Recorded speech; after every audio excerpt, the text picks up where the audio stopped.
being aware of what you're putting out into the world, because those things, they do make an impression and they do get remembered. I've gotten some strange things over the years.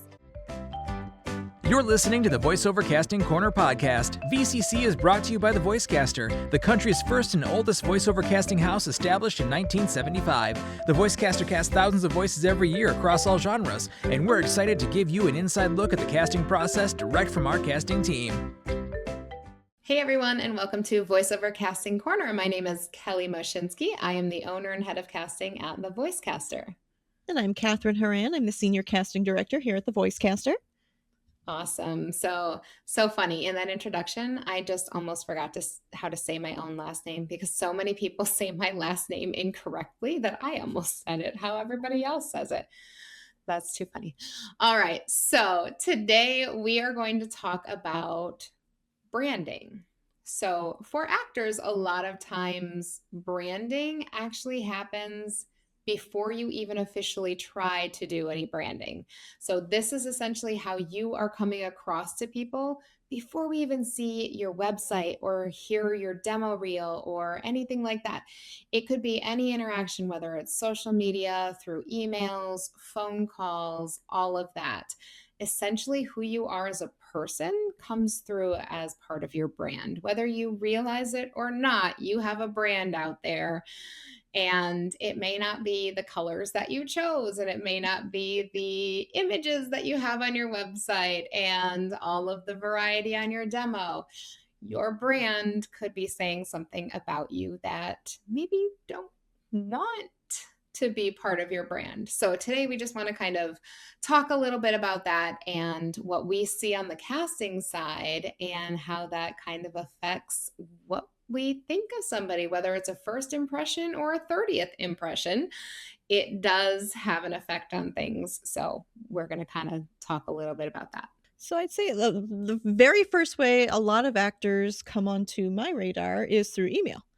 Like they may be reaching out, inquiring about getting on our roster or about classes or just kind of what do you guys do? I'm interested in voiceover, and so a lot can be kind of gleaned from those emails. Again, whether or not you intend it to be or not, but just even as simple as how you write, who you make the email out to can tell me whether or not you've done any kind of research into who you're sending it to. Mm-hmm. Sometimes people make comments within the body of the email that lets me know that they really don't have any idea what we do here. Sometimes they'll be like, I got one the other day. It was, I see you guys really have a strong presence in animation and I'd love to get on your radar. And it's like, well, yeah, we do some animation casting, but I wouldn't say that's where we have a strong presence. We definitely do more commercial casting than anything else. So I was like, I don't know how much they've actually looked into what Voicecaster does. So just stuff like that, So always just do a little bit of homework. It's so easy to just send a mass email and just BCC everybody or just do the bare minimum of who to make something out to. But just do a little research for each company that you are sending an inquiry to and just make sure you really do know who they are, what they do, who works there, just stuff like that. Because when something comes through that I'm like, who, what? Sometimes we still get emails to Bob or to Huck. And it's like, ooh, those people haven't worked here in decades. So just a basic thing, just a little knowing what's going on. Mm-hmm. Or they might mean to BCC, but then they only CC everybody, and then I see 150 casting directors and agents that they're sending to. Yeah, that kind of stuff happens a lot. And that's, mistakes happen. It's like, of course, like one email isn't going to make or break an entire relationship. I mean, depending on what's in the email. Even just an email says a lot about you. And I'm not even talking about what your email address is. I don't care what your email address is. Sometimes I'll laugh about it. Me too. If you're still like, you're still using your high school email. Yeah. Funny chick 1972 at AOL, maybe you want to update that. Of course that does say something about you as well. It's like sometimes whether it's what the email address is. Sometimes it's the where, you know, is it Gmail? Is it Yahoo? Are we still talking sbcglobal.net? Right. You know, things like And that I will where it's say, like, sometimes the SBC Globals and the AOLs, our emails don't always go through to those. no, we get marked as spam a lot of times for Yeah. those. Yep. Good to So have a that's more another reason up-to-date email if possible. and that also just shows that you're up on the times as well, you know. Does your email have to have, you know, your domain name? Absolutely not. You can have a Gmail. It's not a problem. But and then there's the signature. It's like, okay, yes, that can give us a glimpse into who you are as well. Some people have photos, some people just have a little quote, you know, things like that. That's fine. That's all part of your branding. But honestly, what stands out more than any of that to us is what you're actually writing, how you address us, how, you know, you word things in your email. Does it feel like a form letter? Sometimes we get those emails where it's just like a submission for our internal roster and it feels just like a form letter, like, oh, they must have sent this out to agents, or they're asking us for representation, and we don't represent talent. We're casting directors. We do have an internal roster, but we are not talent agents. And sometimes people also just don't quite know the difference between those things. And honestly, a quick Google search will let you know the difference between those things. So yeah, being aware of what you're putting out into the world, because those things do make an impression, and they do get remembered, Yeah. and they do circulate our office if they're entertaining. Yes, we definitely have some saved that we I like to pull out every now and again for a good chuckle. have a Um, folder that I literally have named for amusement later. So I've gotten some strange things over the years. and then kind of along those lines, slating. I know slates are getting less and less common, but for a long time, we really knew people by their slate. You could just kind of hear it in your head. You know, when you saw their name, you knew exactly what their slate was going to sound like, for better or worse. So that's another thing to kind of think about. You know, we talk about when you slate, it should feel like a handshake, just that Mhm. nice, warm, confident, Catherine Haran, yeah, Yep. whatever your name is. Sometimes people say it with a question mark at the end, Catherine Haran, and it's like, okay, are they sure? Do they know what their name is? Um, or just sometimes it's just really kinda wacky and over the top, just people do maybe it's, like, overly cheesy or just has a really big goofy grin attached to it, and if that's who they are, that's great. If that's who you kinda wanna showcase yourself as, maybe you are more of a character type, maybe that's good for you, but if that's not what you're going for, maybe just something a little more just natural, just pull it back, just nice and easy, Yeah. comfortable saying your name. Yeah, it's your signature. It essentially like more so in the past when it was we were always slating, but yeah, exactly that. Like I knew what somebody sounded like when I looked at their name because their slate was in my head Mhm, instantly. So, yeah, that's a huge part of it as well.